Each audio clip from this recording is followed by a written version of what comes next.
Afternoon, good evening viewers, कैसे हैं आप लोग। स्वागत है आपका शेयर बाजार ज्ञान की एक और वीडियो में। और आज की इस वीडियो में हम बात करने वाले हैं आज रात को आने वाले यूएस फेडरल रिजर्व की मीटिंग के आउटकम के बारे में। यूएस फेड की मीटिंग जो है वो कल से शुरू हो चुकी है और आज रात को इंडियन टाइम 11:30 के करीब जो फेड के चेयरमैन हैं जेरोम पावेल, वो अपना अनाउंसमेंट करेंगे और उसके बाद में उनकी एक प्रेस कॉन्फ्रेंस होगी। क्या फ़र्क पड़ेगा इस मीटिंग से, what is the market anticipating. काफ़ी बड़ा इवेंट होता है ये फेडरल मीट हर 2 महीने बाद में। तो अमेरिकन मार्केट्स के अंदर में क्या हाल है, हमारे ऊपर कैसा इंपैक्ट पड़ेगा, इन सब चीज़ों के बारे में हम बात करेंगे। अगर आप लोग चैनल पे नए हो तो आप चैनल को प्लीज़ सब्सक्राइब कीजिए ताकि रोज़ आने वाली जो वीडियोस हैं वो आपको लगातार मिलती रहें। तो बेसिकली देखिए, इम्पैक्ट इसका बहुत बड़ा होता है बिकॉज जैसे हमारे यहाँ पे आरबीआई है वैसे यूएस के अंदर में फेडरल रिजर्व है, राइट। और जैसे हमारे यहाँ पे आरबीआई की मीटिंग होती है, मॉनेटरी पॉलिसी की मीटिंग होती है हर 2 महीने बाद में, और उसके अंदर में आरबीआई के जो गवर्नर है हमारे, वो प्रेस कॉन्फ्रेंस करते हैं आके और उसके अंदर में बताते हैं कि इंटरेस्ट रेट का उन्होंने क्या डिसाइड किया है, रेपो रेट बढ़ रहा है या घट रहा है। उसी तरीके से सेम, बिल्कुल सेम फेडरल रिजर्व भी डिसाइड करता है अमेरिका में इंटरेस्ट रेट बढ़ेगा या घटेगा, राइट।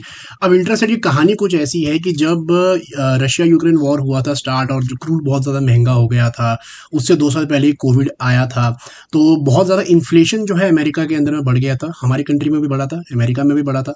और अगर आप यहाँ पे लंबा चार्ट निकाल के देखोगे इनके इन्फ्लेशन का, तो 2022 के अंदर भी इन्फ्लेशन 8% के ऊपर चली गई थी। और इन्फ्लेशन को कम करने का एक तरीका होता है इंटरेस्ट रेट आप बढ़ा दो। यही हमेशा जो सेंट्रल अथॉरिटीज है वो करती हैं, बैंक्स करती है। हमारे यहाँ पे भी इंटरेस्ट रेट साइकिल अभी ऊपर की तरफ है, कई बार मैंने वीडियोस में बताया। इंटरेस्ट रेट बढ़ाने से बेसिकली क्या होता है कि जो लोगों की बाइंग पावर होती है वो कम हो जाती है, बिकॉज आपका ज़्यादा पैसा जो है इंटरेस्ट में जाता है। अगर आपने कोई लोन लिया है, क्रेडिट कार्ड का लोन लिया है, घर का लोन लिया है, कोई आपकी किसी भी तरीके का आप ईएमआई भरते हो, तो आपकी ईएमआई जो है वो महंगी हो जाती है, तो आपके पास पैसा जो है हाथ में कम बचता है। साथ ही साथ में अगर आप लोन लेने जाओगे तो आपको हायर इंटरेस्ट के ऊपर में जो है वो लोन मिलता है। जब हायर रेट्स के ऊपर में आपको लोन मिलेगा तो आपको हमेशा लोन जो आप लोगे वो भी कम लोगे।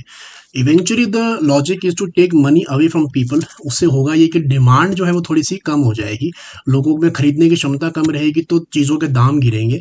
चीज़ों के दाम गिरेंगे तो इन्फ्लेशन कंट्रोल में आएगी, और ये बड़ा प्रूवन सा मेथड है। और आपने देखा कि जब 2022 में इन्होंने इंटरेस्ट रेट बढ़ाने शुरू किए तो विद इन 1 ईयर 8% की इन्फ्लेशन जो है वो 4% के नीचे आनी शुरू हो गई। अब 4% की इन्फ्लेशन हमारे यहाँ पे तो बहुत अच्छी होती है, बिकॉज हमारा जो आरबीआई का टारगेट है दैट इज 4 to 6%, कि हमारे को जो हमारा इन्फ्लेशन है वो 4% के नीचे रखना है। और अगर 4 से 6% के नीचे है तभी भी ठीक है, बिकॉज वो हमारा कंफर्ट जोन है। लेकिन यूएस के अंदर में यही जो टारगेट है यूएस का दैट इज 0 to 2%, उनको लाना है 2% के नीचे जो इनका इन्फ्लेशन है। और चिंता की बात यह है कि जो लास्ट मंथ इन्फ्लेशन के नंबर्स आए उसके अंदर में आप देखोगे कि गिरावट गिरावट होते होते ये थोड़ा सा बढ़ के आया इन्फ्लेशन का नंबर, जबकि इंटरेस्ट रेट ज़्यादा है, राइट। उसके बावजूद भी इन्फ्लेशन थोड़ा सा बढ़ के आया, जो कि थोड़ी चिंता की बात है कि अभी तक महंगाई जो है पूरे काबू में नहीं आ रही है और 2% का जो इनका टारगेट है उससे नीचे ये नहीं जा रहा है। अब होता क्या है कि देखिए, जब इंटरेस्ट रेट महंगे होते हैं तो उस टाइम के ऊपर में मार्केट्स के लिए अच्छा नहीं होता, बिकॉज ऑब्वियसली कंपनीज भी ज़्यादा लोन नहीं लेती, ग्रोथ कम होती है। अगर लोग खर्चेंगे नहीं तो ग्रोथ कहाँ से आएगी। इसीलिए markets always want an announcement on rate cuts. इसीलिए आपने बहुत बार सुना होगा रेट कट हो रहे हैं या नहीं हो रहे, राइट। तो इस बारी जो इन्फ्लेशन बढ़ के आया, तो कल की मीटिंग जो आज रात को जो अनाउंसमेंट आएगा उसमें किसी को एक्सपेक्टेड नहीं है कि फेड किसी भी तरीके का रेट कट करेगा। लेकिन जो सारा का सारा ध्यान है लोगों का वो है कमेंट्री पे, जो कि फॉलो अप होएगी आफ्टर द अनाउंसमेंट। तो जो ये कमेंट्री है वो 11:30 के बाद में जब जेरोम पावेल जी आएंगे, उनकी जो भाषा है उसे समझ में आएगा कि कब रेट कट होगा। Most of the market is anticipating कि कम से कम एक रेट कट जून में तो हो जाए। लेकिन अगर जेरोम पावेल ये बोलते हैं कि नहीं अभी भी जून में, जो भी अगली मीटिंग जून में ही है, अगली मीटिंग में भी अगर वो ये बोलते हैं कि अभी भी हम हायर रेट्स रखना चाहते हैं, तो मार्केट्स नेगेटिवली रिएक्ट कर सकती है। वहीं दूसरी तरफ अगर वो आके ये बात कहते हैं कि नहीं अब बहुत जल्द रेट कट्स होंगे, या कोई टारगेट बताते हैं कि इस फाइनेंशियल ईयर में 1 या 2 रेट कट्स होंगे, तो मार्केट के लिए अच्छा होगा। So this is entirely what this event is about. इसी बारे में मार्केट्स जो है वो ध्यान देगी।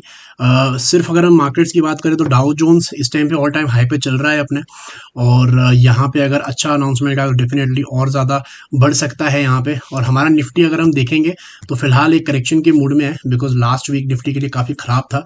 पिछले हफ्ते का लो तोड़ दिया है इसने और अभी भी इस हफ्ते भी लगभग 1% गिरा है ये। So all depends on America, इसके अंदर में हमारा कोई हाथ नहीं है। जैसा वो अनाउंसमेंट करेंगे, जैसे अमेरिकन मार्केट्स रिएक्ट करेंगे, वैसे हमारे मार्केट्स रिएक्ट करेंगे कल सुबह। तो watch out for 11:30 PM tonight, you will get to know what the Fed announces. तो दोस्तों ये था मेरा आज का video on US Federal Reserve meeting. I hope आपको मीटिंग का जो लॉजिक है, जो मीटिंग के मायने हैं, जो उसका मीनिंग है, वो समझ में आ गया। कोई सवाल है आपका तो आप कमेंट सेक्शन में ज़रूर डालें। मैं मिलूंगा आपसे अपनी अगली वीडियो में, तब तक आप अपना ख्याल रखें। All the best guys.